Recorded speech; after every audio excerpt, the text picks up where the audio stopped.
অনেকেই মনে করেন বড় বড় ইউটিউবারদের যে মিলিয়ন মিলিয়ন ভিউজ আসে হয়তোবা তারা ইউটিউবের কাছ থেকে জেনে নেয় ভিউজ আনার সিক্রেট ট্রিক্সগুলো। বিষয়গুলো এমন নয়। সিক্রেট ট্রিক্সগুলো কিন্তু বড় বড় ইউটিউবাররা নিজেরাই তৈরি করেছে এবং তাদের সিক্রেট ট্রিক্সগুলো কি সেটা আজকে আমি কিন্তু একদম খোলামেলা আপনাদের সাথে আলোচনা করব। বড় বড় ইউটিউবাররা কি সিক্রেট ট্রিক্স অ্যাপ্লাই করে তাদের ভিডিওতে মিলিয়ন মিলিয়ন ভিউজ নিয়ে আসে সেটা আজকে আপনাদের সামনে একদম খোলামেলা বলে দেব। আমি মনে করি এই ধরনের ভিডিও আজ পর্যন্ত বাংলাতে কেউই বানায়নি, কারণ এই সিক্রেট ট্রিক্সগুলো যদি আপনি রপ্ত করতে পারেন, সেই সাথে সেই ট্রিক্সগুলো যদি আপনার ভিডিওতে অ্যাপ্লাই করতে পারেন, তাহলে কথা দিচ্ছি আপনার ভিডিওতে মিলিয়ন মিলিয়ন ভিউজ না আসলেও দেখা গেছে লক্ষ লক্ষ ভিউজ আনাটা আপনার জন্য কোনো ব্যাপারই হবে না। ইভেন এই ট্রিক্সগুলো কিন্তু বাংলাদেশের অনেক ইউটিউবাররা ইউজ করতেছে এবং তারাও কিন্তু একইভাবে সফল হচ্ছে। বাংলাদেশে যেহেতু অল্প সংখ্যক লোক, সেক্ষেত্রে এখানে কিন্তু লক্ষ লক্ষ থেকে 2-1 মিলিয়ন ভিউজ আসাটা স্বাভাবিক। তবে ওয়ার্ল্ড ওয়াইড যে ভিডিওগুলো সার্ভিস দেয় সেগুলোতে কিন্তু ভিডিও ছাড়ার সাথে সাথে মিলিয়ন মিলিয়ন এবং 100 মিলিয়ন 200 মিলিয়ন ভিউজ কিন্তু চলে আসে। সো কী সেই ট্রিক্সগুলো আজকের ভিডিওতে এখন আমি দেখিয়ে দেবো। তার আগে ছোট্ট করে রিকোয়েস্ট করব, যদি এই চ্যানেল নতুন হয়ে থাকেন অবশ্যই চ্যানেলটি সাবস্ক্রাইব করে পাশে থাকা বেল আইকনটি বাজিয়ে দিন। সেই সাথে ভিডিওতে লাইক না দিলে অবশ্যই একটি লাইক দিয়ে দিন। বিশ্বের সবচাইতে বড় ব্যক্তিগত ইউটিউব চ্যানেল যেটা, সেটা নিয়ে আজকে আমরা কথা বলবো। সেই চ্যানেলটা কার? মিস্টার বিস্টের। তো চলুন আমরা প্রথমে মিস্টার বিস্টের চ্যানেলটা একটু ভিজিট করে নিই। তো এই হলো মিস্টার বিস্টের ইউটিউব চ্যানেল। তো আমরা আজকে মিস্টার বিস্টের ইউটিউব চ্যানেল নিয়ে কথা বলবো এবং সে কী সিক্রেট ট্রিক্সগুলো অ্যাপ্লাই করতেছে সেটা নিয়ে কথা বলবো, এবং বাংলাদেশি কারা এই সিক্রেট ট্রিক্সটা অ্যাপ্লাই করে তাদের ভিডিওতে ভিউজ আনতে সক্ষম হচ্ছে, এবং তারা কিন্তু একজন সফল ইউটিউবার বাংলাদেশের মাটিতে, এবং তাদের কিন্তু বিশাল আকারের একটা ফ্যান বেজও রয়েছে। তো মিস্টার বিস্টের ভিডিওগুলো যদি আমরা দেখি, একটু থাম্বনেলের দিকে চোখ দিই, তাহলে দেখবেন থাম্বনেলে কিন্তু কোনো কিছু লেখা নেই।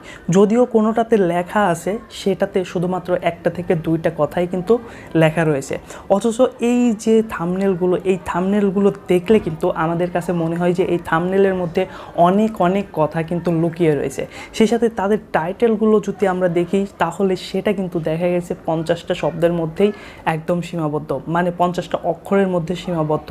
অথচ আমরা যখন থাম্বনেল দিই, সেই থাম্বনেলের মধ্যে পুরো ডিসক্রিপশনটা লিখে দেওয়ার চেষ্টা করি। তাহলে কি করতেছে এই মিস্টার বিস্ট? আসলে তারা কিভাবে এত ভিউজ জেনারেট করতেছে এবং মানুষকে কিভাবে তারা আকৃষ্ট করতেছে, এখন আপনাদের সাথে সেটা নিয়ে কথা বলবো।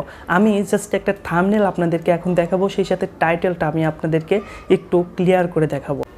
তো স্ক্রিনে আপনারা কিন্তু একটা থাম্বনেল দেখতে পাচ্ছেন, সেটা কিন্তু মিস্টার বিস্টের তৈরি করা একটা থাম্বনেল। এই থাম্বনেলটা বানাইতে আমি মনে করি যে তার কিন্তু 1 মিনিট টাইমও লাগে না। কারণ কি, এখানে জাস্ট একটা গাড়ির ছবি রয়েছে, সেই সাথে রয়েছে তার একটা ছবি, আর এই ছবি দুইটার মধ্যে কিন্তু এমন একটা কাহিনী লুকিয়ে রয়েছে যেটা কিনা প্রকাশ করেছে তাদের টাইটেলটা। আর তারা টাইটেলে কি রেখেছে? $1 ভার্সেস এইখানে 1 কোটি নয় 10 কোটি ডলারের কার। তো এই যে থাম্বনেলের সাথে তাদের যে টাইটেলের মধ্যে একটা আকর্ষণ, মানুষ এই থাম্বনেলটা দেখার পরে যখন টাইটেলের দিকে চোখ দিবে, তখন যখন দেখবে যে $1 ভার্সেস 10 কোটি ডলারের কার, তখন কিন্তু তাদের চোখটা একদম মাথার উপরে উঠে যাবে এবং তারা চিন্তা করবে যে আসলে এর মধ্যে কি রয়েছে। $1 কার হয়, আবার 10 কোটি ডলারেরও কার হয়, তখনই কিন্তু মানুষ সেই ভিডিওতে ক্লিক করবে। আর এইটাই কিন্তু মিস্টার বিস্টের মূল আকর্ষণ। আবার অন্য একটা থাম্বনেল যদি আপনাদেরকে এখন আমি দেখাই, আমি জাস্ট একটু নিচের দিকে যাচ্ছি, নিচের দিকে যাওয়ার পরে এইখানে দেখেন, এইখানে আমি সেম আরেকটি ভিডিও প্লে করে থাম্বনেলটা আপনাদেরকে দেখাচ্ছি এবং টাইটেলটা দেখাচ্ছি। এইখানে কিন্তু মিস্টার বিস্টের একটা ছবি রয়েছে, সেই সাথে কিন্তু একটা জাহাজের ছবি রয়েছে, যেটা কিন্তু স্বর্ণ কালারের একটা জাহাজ। তো এই জাহাজটা এবং তার ছবিটার সমন্বয়ে যে থাম্বনেলটা বানানো হয়েছে, সেই থাম্বনেলের আন্ডারে যে টাইটেলটা রয়েছে, সেটা দেখলে যে কেউ কিন্তু অবাক হয়ে যাবে। এইখানেও কিন্তু বলা হয়েছে $1 ভার্সেস এইখানে যে কত ডলার আছে, সম্ভবত 100 কোটি ডলার। এইখানে এই যে টাইটেলটা সে দিয়েছে, এই টাইটেলটা এবং থাম্বনেলটার যে একটা মিল বা আকর্ষণ সৃষ্টি করেছে, সেইটা কিন্তু আমরা বিশেষ করে বাংলাদেশের যে সকল ইউটিউবাররা রয়েছে বা ছোটো ছোটো ইউটিউবাররা রয়েছে, সেটা কিন্তু ক্রিয়েট করতে পারে না।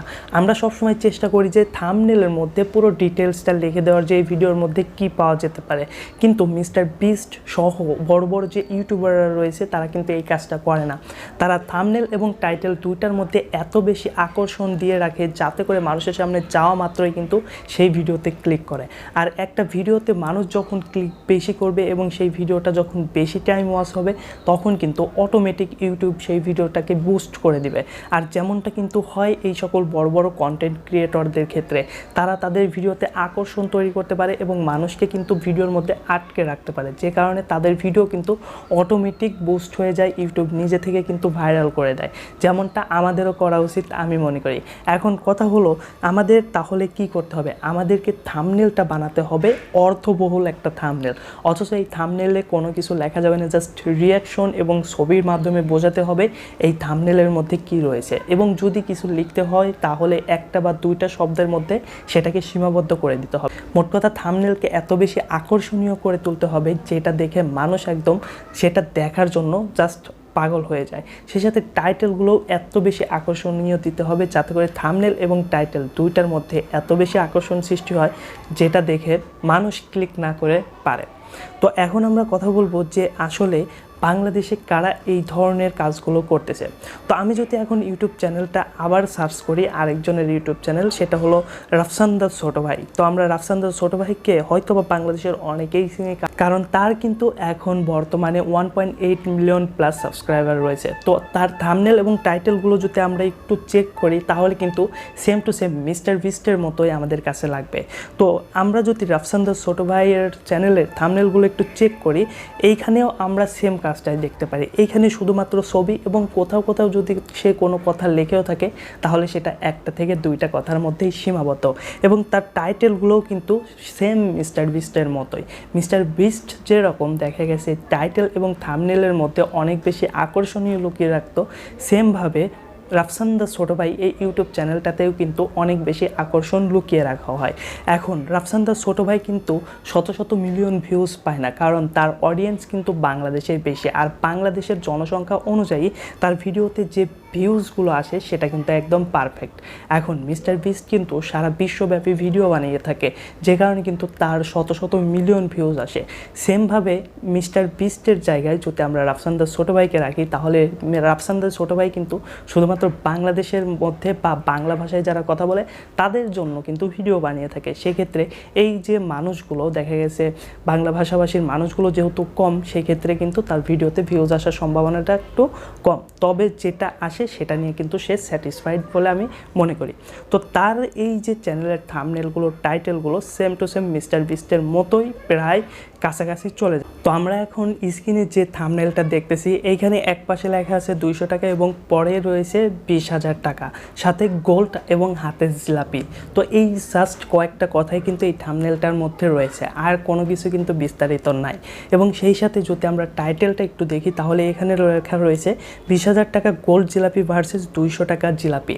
এখন মানুষ যখন দেখবে যে গোল্ড জিলাপি 20,000 টাকা, 20,000 টাকা আবার জিলাপি হয় নাকি, এত দামি জিলাপি কে খাবে, তো এইটা নিয়ে কিন্তু মানুষের মধ্যে আকর্ষণ সৃষ্টি। আর দেখেন জাস্ট এতটুকু লেখা লিখেই তাই সে কিন্তু প্রায় 7 লক্ষ প্লাস ভিউজ তার ভিডিওতে নিয়ে আসতে সক্ষম হয়েছে। অথচ আমরা যখন ভিডিও আপলোড করি দেখা গেছে টাইটেলটাকে পুরো ডিসক্রিপশন বানিয়ে ফেলি এবং থাম্বনেলটাকে টাইটেল বানিয়ে ফেলি, মানে একটা টাইটেলের মধ্যে যতগুলো কথা আমরা লেখার কথা ঠিক ততগুলো কথা আমরা দেখা গেছে যে থাম্বনেলের মধ্যে দিয়ে ফেলি, এবং আর ডেসক্রিপশনে যতটুকু কথা লেখার কথা সেটা আমরা টাইটেলে দেওয়ার চেষ্টা করি। আমাদের কাছে মনে হয় যে 100 ক্যারেক্টারের চাইতে যদি 500 ক্যারেক্টার টাইটেলে থাকতো হয়তো বা আমাদের জন্য একটু সুবিধা হতো। আশা করি আপনারা বুঝতে পারলেন যে একটা টাইটেল এবং থাম্বনেল কতটা গুরুত্বপূর্ণ ভিডিওতে ভিউজ নিয়ে আসার জন্য। শুধুমাত্র অর্থপূর্ণ একটা থাম্বনেল এবং টাইটেল কিন্তু পারে আপনার ভিডিওকে অটোমেটিক বুস্ট করে দিতে, এবং ইউটিউব নিজেই কিন্তু আপনার ভিডিওকে বুস্ট করবে যদি আপনি এরকম অর্থপূর্ণ কাজগুলো করতে পারেন। তো আজকের ভিডিওতে আমি জাস্ট এক্সাম্পল দিলাম যে তারা কিভাবে তাদের ভিডিওগুলোকে বুস্ট করতেছে। আশা করি এই বিষয়টা আপনি নিজে অ্যানালাইটিক্স করে বুঝতে পারবেন যে আপনার এখন কি করা দরকার।